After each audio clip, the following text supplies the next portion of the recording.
Olá, queridos alunos, bem-vindos à nossa unidade 7.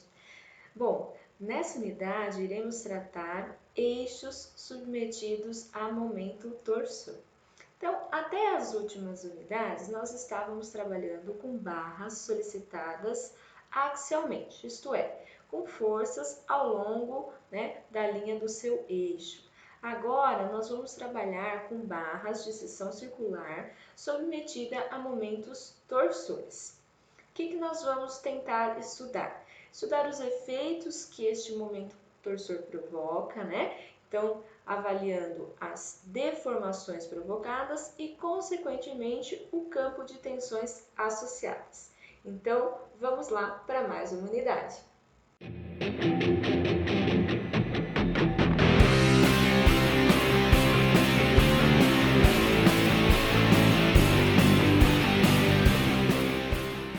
Bom, então antes de nós começarmos a estudar as deformações e tensões, vamos relembrar um pouco sobre os esforços solicitantes, Assim como vimos para as barras solicitadas axialmente, será necessário aqui conhecer os esforços solicitantes, os esforços internos. Bom, da mesma maneira que obtivemos os diagramas naquelas estruturas, vamos obter aqui. Então, vamos fazer o uso do método das seções, Então, quando a gente fizer um corte hipotético no nosso eixo, para restaurar o equilíbrio, vão surgir ali momentos torsores internos, E nós vamos trabalhar com eles, tentando relacionar tanto as tensões como as deformações.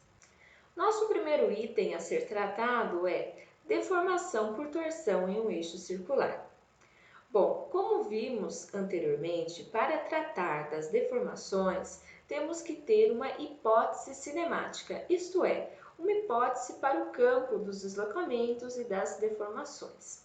Então, vamos à hipótese cinemática para o nosso problema.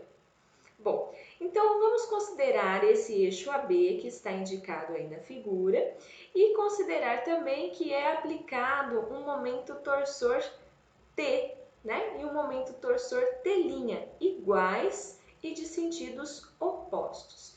Bom, o que a gente observa? A gente observa que a seção B, que tem ali o ponto B, ela gira em relação ao ponto A, Bom, se a gente considerar que o ponto A é uma extremidade fixa, esse giro provocado aí do ponto B passando para a posição B', que eu chamei aí de φ, recebe o nome de ângulo de torção. Pensemos agora que essa nossa barra, ela tem uma grade de linhas. Então, ela tem linhas longitudinais e aí círculos ao longo do seu comprimento. Após a aplicação do momento torsor, nós vamos observar que essa grade de linhas ela tende a se distorcer conforme um padrão. O que a gente observa? A gente observa que os círculos permanecem como círculos e que cada reta longitudinal, originalmente paralela ao eixo da barra, apresenta uma configuração deformada, semelhante a uma hélice.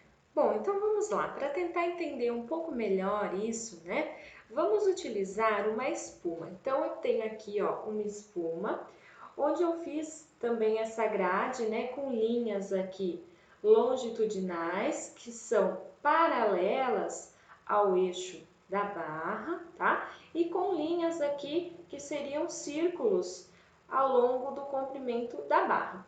Nós temos aqui também, bem na frente, linhas radiais. Então, vamos ver o que acontece com todas essas linhas, essas grades de linhas, quando eu aplico o momento torsor. Então, quando eu vou lá e aplico o momento torsor, olha só o que acontece. Bom, com relação às linhas longitudinais, elas permanecem retas, porém torcidas. Aqui vai ficar difícil de visualizar, Vamos ver. As linhas radiais, elas permanecem retas, porém rotacionadas. Os círculos eles permanecem círculos, Eles não mudam de formato, nem de tamanho. Bom, o que isso significa para a gente? Como o mesmo raciocínio pode ser aplicado para qualquer círculo menor e concêntrico localizado na seção transversal em questão, concluímos que a seção transversal inteira permanece plana. Em outras palavras, embora várias seções transversais ao longo da barra elas sofram rotações de valores diferentes, né? Cada seção gira como um disco rígido. Bom, para mostrar isso da barra, né, feita de espuma, do eixo de espuma, eu coloquei aqui algumas figuras, né, algumas fotos que fica mais fácil de visualizar. Então, na primeira foto tá a espuma sem nenhuma solicitação, né, mostrando aí tanto a parte longitudinal como a seção transversal. E na figura abaixo eu tenho a barra agora solicitada por um momento torsor.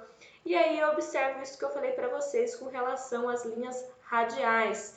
Elas permanecem retas, porém rotacionadas, ó. Aí o ângulo de rotação que eu chamei de φ. Olha só, essa propriedade, né, que a gente acabou de demonstrar é uma característica específica de barras, né, com seção circular, seja uma seção circular cheia ou vazada. Se eu tiver um elemento com uma seção não circular, elas não se aplicam. Por exemplo, na figura mostrada aqui ao lado, nós temos uma barra com seção quadrada submetida à torção.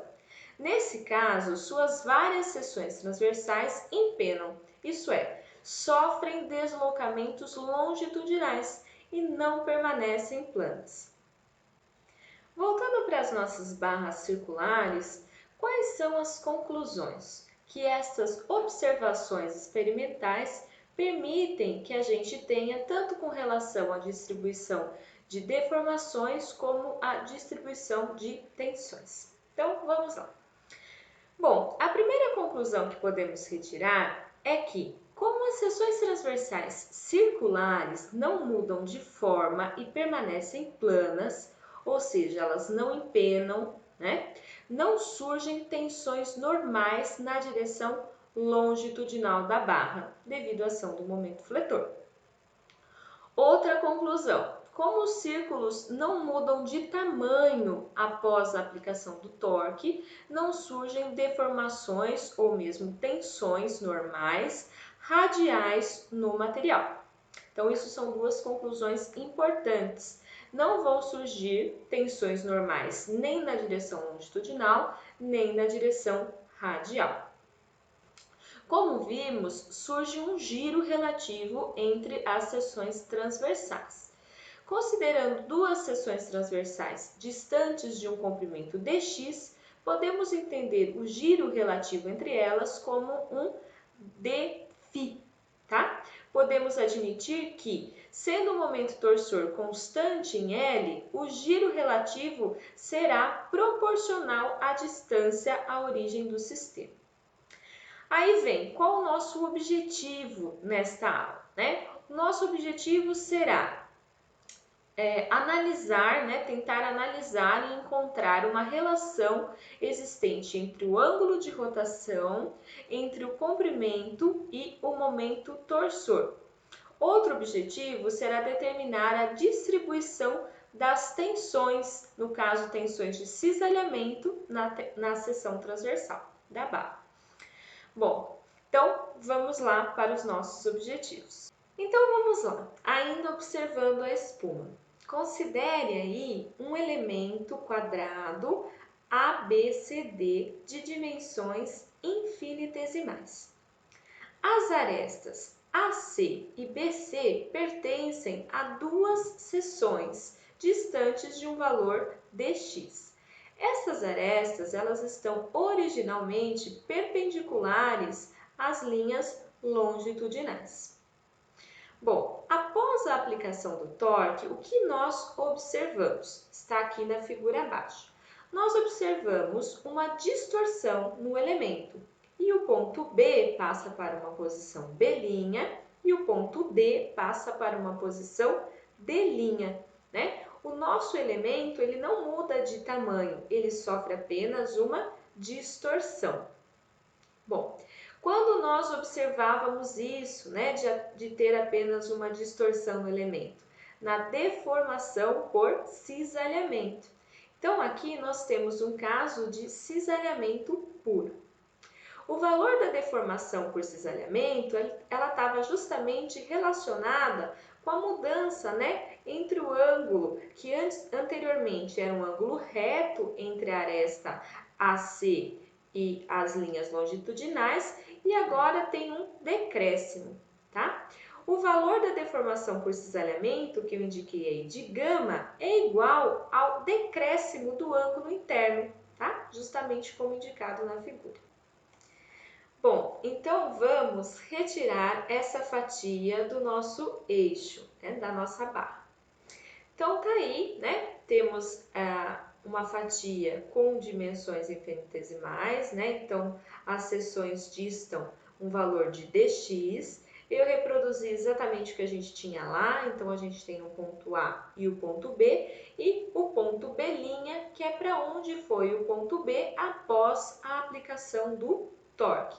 Então, houve aí uma aplicação do momento torsor. O que mais que eu indiquei na figura? Eu indiquei gama, que é a deformação por cisalhamento, e indiquei também o dφ. dφ é a rotação relativa entre as duas seções.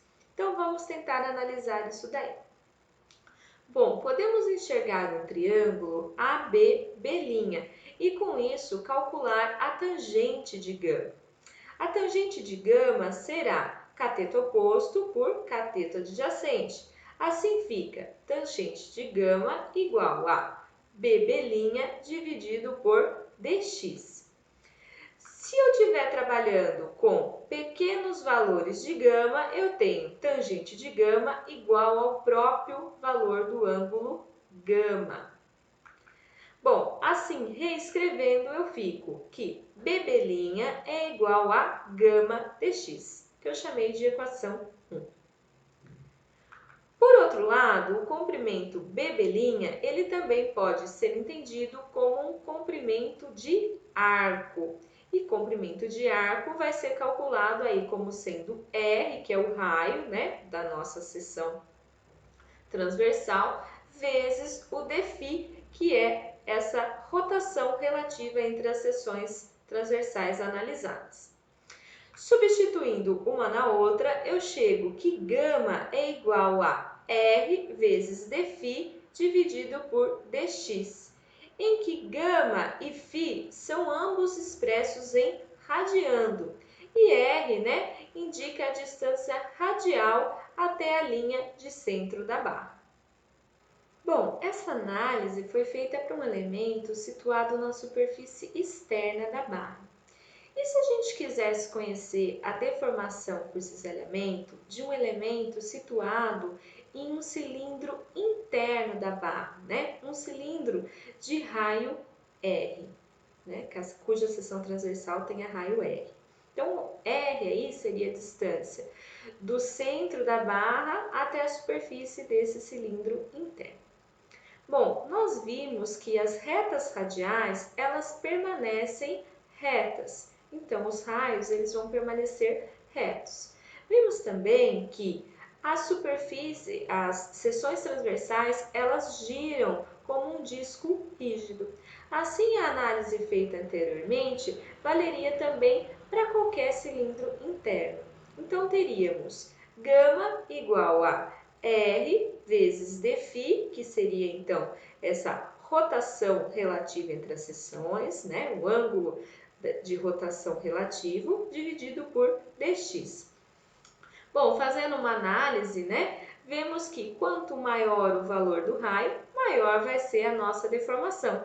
Então, a deformação por cisalhamento máximo, que eu chamei aí de gama máximo, seria R dφ dividido por dx. Bom, vemos então que a deformação por cisalhamento, ela varia linearmente com R, né? R sendo a distância do centro da barra até o ponto da seção transversal que eu estou interessado. Posso, juntando essas duas equações que eu chamei de 4 e 5, chegar na equação 6, que eu escrevo que gama é igual à relação entre R, que é o raio onde eu quero, o ponto onde eu quero avaliar a deformação por cisalhamento, dividido por Rão, que seria o R total, né, da nossa seção transversal, vezes gama máxima. Bom, como a tensão, né, na parte elástica está diretamente relacionada com a deformação, nós podemos imaginar que exista aí também uma relação linear. Então, vamos avaliar a distribuição de tensões na seção transversal. Então, vamos falar agora das tensões. Bom, para isso, vamos considerar a lei de Hooke, né? Então, a lei de Hooke aqui nesse caso vai ser tal igual a G vezes gama. Tal, que é a tensão de cisalhamento, G, módulo de elasticidade transversal e gama, a deformação por cisalhamento. Vamos usar também a equação 6, que acabamos de deduzir, que é gama igual a razão entre o R, que eu quero saber, do cilindro interno, dividido pelo R máximo, vezes gama máximo. Então, utilizando essas duas equações, o que eu vou fazer? Vou pegar a equação 6 e multiplicar os dois lados da equação por G, pelo módulo de elasticidade transversal. O que a gente observa? Olha só, a gente observa que G vezes gama pode ser substituído pela tensão tal, a tensão tal, num dado ponto R da seção transversal. E gama máximo vezes G é a tensão máxima, né? Seria a tensão na borda do nosso elemento. Então, vendo aí na figura, olha só, na borda do elemento eu tenho a tensão de cisalhamento máxima, que seria tal máximo, e numa posição R da seção transversal eu tenho a tensão tal R. Então, eu chego na seguinte equação. Tal R é igual a R, que é a distância do centro até o ponto onde eu estou interessado, vezes tal máximo dividido por R. Chamei isso de equação 7. Bom, nós já vimos bastante coisa. O que falta agora? Falta a gente relacionar as tensões e deformações com o momento torsor interno. Nós já vimos que os esforços solicitantes são, na verdade, fruto da integração das tensões desenvolvidas no material. Em outras palavras, o momento torsor interno, esforço solicitante, é a resultante das tensões de cisalhamento. Agora vamos desenvolver uma equação que relacione esse momento torsor interno com a distribuição das tensões de cisalhamento na seção transversal de um eixo. Para isso, vamos considerar uma barra circular AB, como indicada na figura. Bom, essa barra está submetida em A e em B por momentos torsores externos, iguais e opostos, com o valor de T e T'. Nós vamos fazer um corte hipotético nessa barra para poder enxergar os esforços solicitantes. Então, vamos imaginar que nós cortamos essa barra por um plano perpendicular ao seu eixo longitudinal em algum ponto arbitrário, no caso aí, no ponto arbitrário C. Para garantir as condições de equilíbrio nessa porção BC, deve surgir um momento torsor interno que seja de valor igual e oposto a T'. Eu vou chamar esse momento torsor interno de MT. Bom, vamos considerar também que cada partícula da seção seccionada deverá contribuir para resistir a esse momento torsor atuante.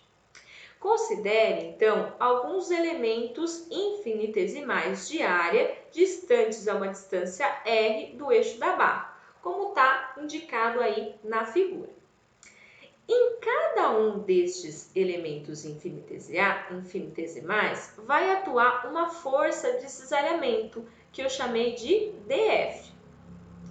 Para garantir o equilíbrio, a soma dos momentos das forças de cisalhamento DF em relação ao eixo da barra deve ser igual ao momento torsor T', né? Então, se a gente pensar, né, qual seria o valor aí do momento torsor, poderíamos pensar em R vezes DF. Se eu estou pensando em todas as partículas contribuindo, eu coloquei aí integral de R dF igual ao valor do momento torsor interno MT. Podemos entender também que DF é igual à tensão de cisalhamento tal vezes a área onde ela está atuando, dA. Então, chegaremos à seguinte equação: integral na área, né, de R tal dA igual ao valor de MT. Bom, embora essa relação obtida expresse uma importante condição que deve ser satisfeita pelas tensões de cisalhamento em qualquer seção transversal do eixo, ela ainda não nos informa como as tensões são distribuídas na seção transversal.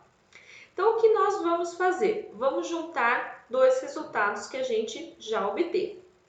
Bom, um resultado que a gente já obteve é essa equação aqui, ó. Tal R é igual a R vezes tal máximo dividido por R.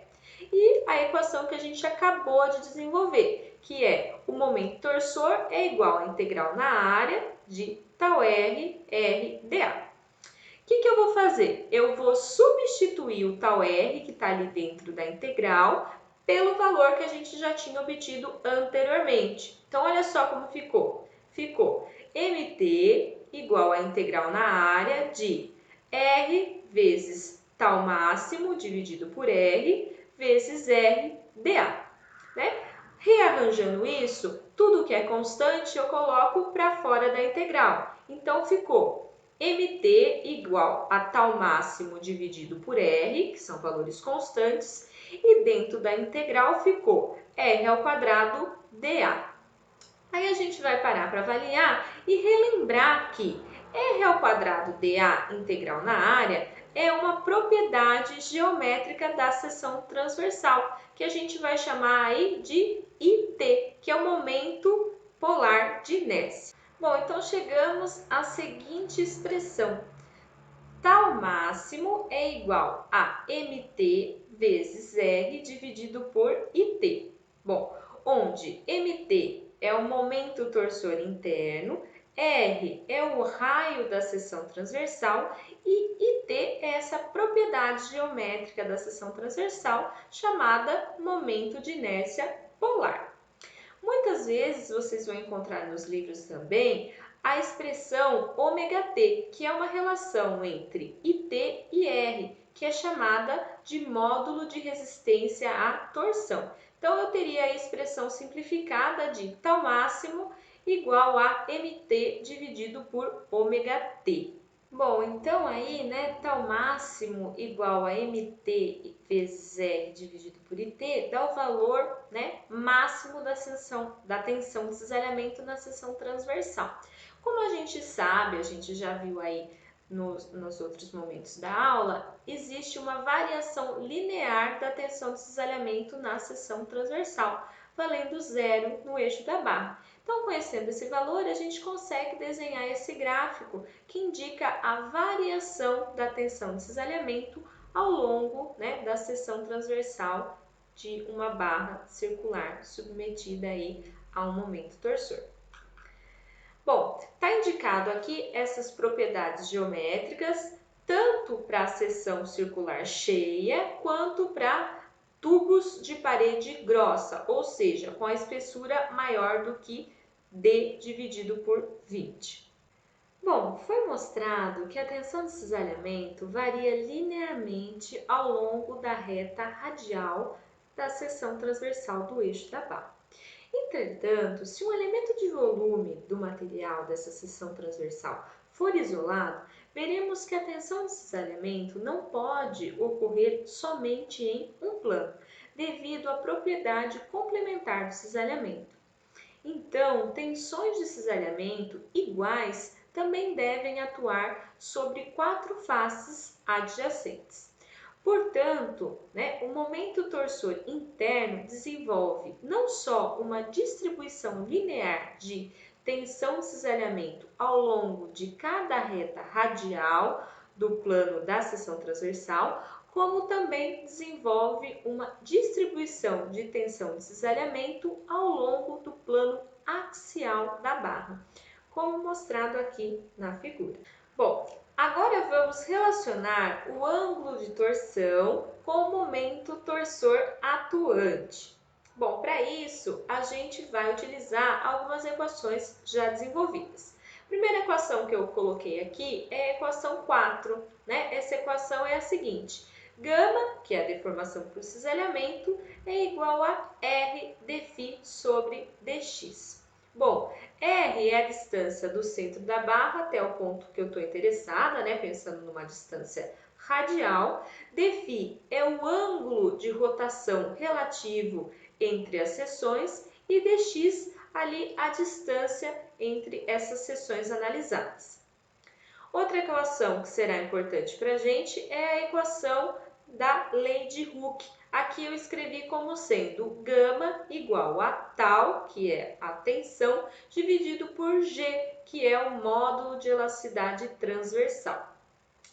Finalmente, vamos usar a equação 9, que a gente recém desenvolveu, que é igual a tal igual a mt vezes r dividido por it. Lembrando que it é uma propriedade geométrica da seção transversal chamada momento de inércia polar. Bom, então com essas três equações, olha só o que a gente vai fazer. Primeiramente, vamos começar reescrevendo a equação 4. Eu vou isolar o dφ. Então, isolando o dφ, eu fico com a seguinte expressão: dφ é igual a gama dx dividido por r. Agora eu vou fazer o seguinte, eu vou substituir gama pelo que é dado pela equação de Hooke. Então, no lugar de gama, eu vou colocar tal dividido por g. Então, fazendo isso, eu fico com dφ igual a tal dx dividido por gr. Então, esse é o nosso primeiro passo aí. Bom, se eu estou interessada em encontrar o ângulo de torção, eu preciso integrar dφ para chegar no valor de φ. Então, vamos fazer isso. Φ é igual à integral de 0 até φ função de x de dφ. Então, integrei um lado. Agora, integrando o outro lado. Então, vai ser integral de 0 até x de r dx gr. Bom, aí podemos fazer uma nova substituição. Olha só, a gente pode substituir o valor de tal pela equação 9. Então, no lugar de tal, eu escrevo a equação 9. Então, vai ficar integral de 0 até x de mt dx it vezes g. Fazendo essa integral, se eu pensar em trechos onde eu tenho momento torsor constante, momento de inércia polar constante e módulo de elasticidade transversal constante, esses valores saem da integral. Eu fico só com a integral de 0 a x de dx, que vale x. Então, eu chego na expressão aí na equação 10, que é φ igual a mt x dividido por it g. Então, vamos lá ver o que significa cada uma dessas incógnitas. Bom, φ é o ângulo de torção de uma extremidade do eixo em relação à outra, medida em radianos. O mt é o momento torsor na posição arbitrária x, obtido pelo método das seções. T é o momento de inércia polar da seção transversal. E G, como já dito, é o módulo de elasticidade transversal do material. Então, analisando essa equação que a gente acabou de deduzir, né, imaginando uma barra AB com uma extremidade fixa e com a outra extremidade livre solicitada por um momento torsor externo, TE, o que a gente vai observar? Que o ângulo de torção é máximo na extremidade livre e, obviamente, na extremidade fixa ele é zero. E, como indicado, né, na equação, ele varia linearmente com x. Então, eu chego nesse gráfico indicado na figura. Bom, nessa outra figura, eu estou mostrando para vocês uma comparação entre o que a gente estudou nas barras solicitadas axialmente e agora nas barras solicitadas por momento torsor. A gente vai ter aí muitas similaridades. Em um caso, eu tenho um caso de solicitação axial simples e no outro caso, eu tenho um caso de cisalhamento puro. Então, fica aí para vocês avaliarem, né, como são similares esses dois casos. Então, pessoal, chegamos aí no final de mais uma aula teórica, né? O final da nossa unidade 7. Espero que vocês estejam gostando das aulas e qualquer dúvida, entre em contato pelo e-mail e também teremos nossos encontros, né? Via Google Meet para a gente poder conversar melhor. Então, vamos lá. Bons estudos a todos!